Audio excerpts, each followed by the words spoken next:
Joe Biden, the dementia patient who's being treated at the White House, is not only acting like a dictator, but like all Democrats, he's a gigantic hypocrite as well. Because up until yesterday, this was his stance on the government mandating the vaccine. While Mr. Biden said he would be willing to get a vaccine, he would not require it for all Americans. I don't think it should be mandatory. I wouldn't demand to be mandatory, but I would do everything in my power. Just like I don't think masks have to be made mandatory nationwide. Even Nasty Pelosi said, don't worry, the Democrats would never do that. So here's the thing. We cannot require someone to be vaccinated. That's just not what we can do. It is a matter of privacy to know who is or who isn't.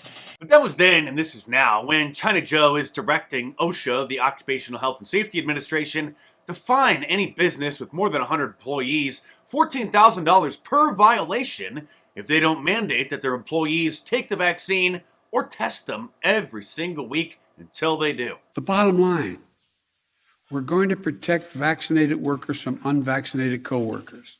Wait, old Joe. We're going to protect vaccinated workers from unvaccinated coworkers? Isn't that what the vaccine itself is for those who decide to take it? Of course, after old Joe announced this decree, he did what he always does when he should be answering questions about what his administration is doing. He turned his back on the press corps and walked away. Get vaccinated. Mr. President, Even old Joe's caretaker, Jen Psaki, whose job it is to answer questions about what it is that he's doing, scurried away like a little cockroach. What happened to my body, my choice when it comes to vaccinations in the Biden administration? And in 2020, President-elect Biden said he would not demand vaccine mandates. If President Trump had done this, then Antifa and Black Lives Matter would have probably burnt the White House down by now. But since Antifa are the foot soldiers and enforcers of the Marxist Democrat Party's policies, they'll be violently opposing anybody who peacefully protests against these new mandates. This overbearing abuse of power by Biden is probably going to make people more resistant to taking the vaccine. And what's happening over in Australia certainly isn't helping either. Here's one of their chief medical officers. We will be looking at what contact tracing looks like in the New World Order. In the New World Order. The New World Order, huh? I thought that was just another conspiracy theory. I'm actually surprised that old Joe didn't demand that the FAA mandate the vaccine for people to fly. That announcement's probably coming in the next few weeks because they'll be sure to try to ruin everybody's Thanksgiving or Christmas if they're not vaccinated. And notice how the mainstream media won't even acknowledge why so many people are hesitant to take the vaccine. And I'm not an anti-vaxxer. I'm not trying to dissuade anybody from taking it. I'm not trying to persuade anybody to take it. I don't give medical advice. I'm a media analyst. And what none of the TV doctors or pundits want to discuss is the legitimate concern that people have about any possible long-term side effects from this mRNA vaccine, which is a new technology, or even the Johnson & Johnson viral vector technology, which actually has been used in a vaccine in the past, in the Ebola vaccine back in 2013. But the mRNA vaccine is new. And with numerous drugs that were once fully approved by the FDA, later pulled from the market after unforeseen side effects were discovered, drugs that were heavily advertised on television, by the way, only to be replaced with ads from law firms advertising class action lawsuits to collect damages from the people who were prescribed those drugs, you can't help but understand why so many people are skeptical about a vaccine that's brand new. And what's also disturbing about these mandates is there's no exception for people who have natural immunity, for those who have come down with the coronavirus and developed the antibodies.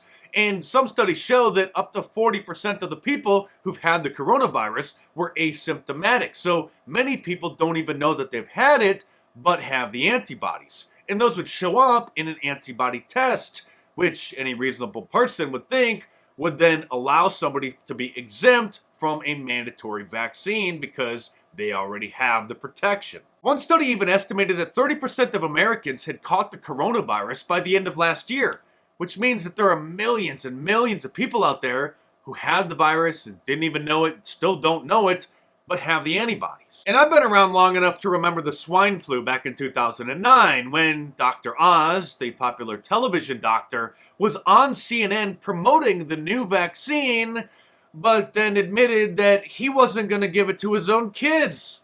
A national campaign to vaccinate tens of millions of Americans against the H1N1 or swine flu, as you know it, kicked off today. There's a new poll out from the Harvard School of Public Health that only 40% of adults say they are absolutely certain they're going to get the vaccine. That means most of the country is either on the fence or they're not going to do it. The reasons they're giving is they're concerned about possible side effects from the vaccine.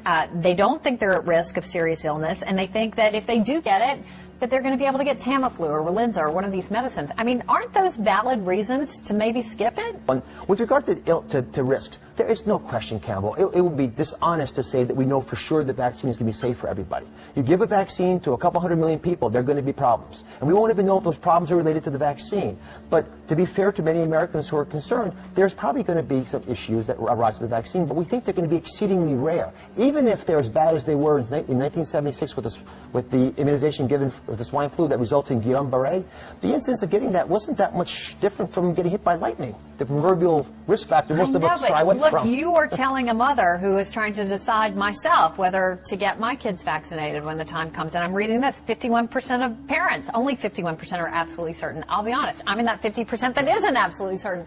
So how do you convince me? How do you convince the other parents out there that we need to do this? Campbell, I'm going to get it, yes, if that helps at all, but I'll tell you, my wife is not getting immunized our kids. Because I've got 4 of them, and when I go home, I'm not Dr. Oz, I'm Mr. Oz. But I'll tell you, my wife is not getting immunized our kids. Because I've got 4 of them, and when I go home, I'm not Dr. Oz, I'm Mr. Oz.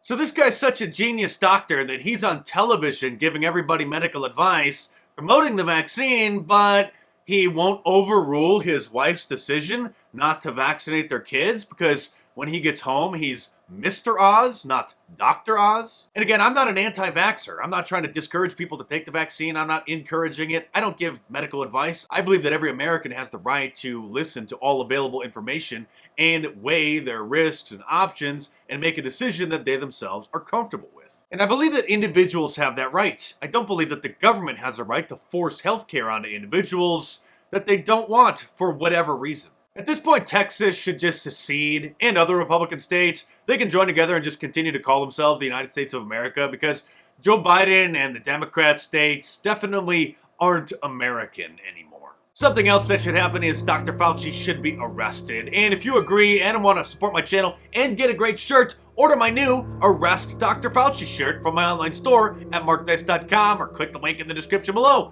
And like all of my designs, it's available in a t-shirt, long sleeve, and a hoodie, and a whole bunch of different colors as well. So head on over to markdice.com or click the link in the description below and check it out.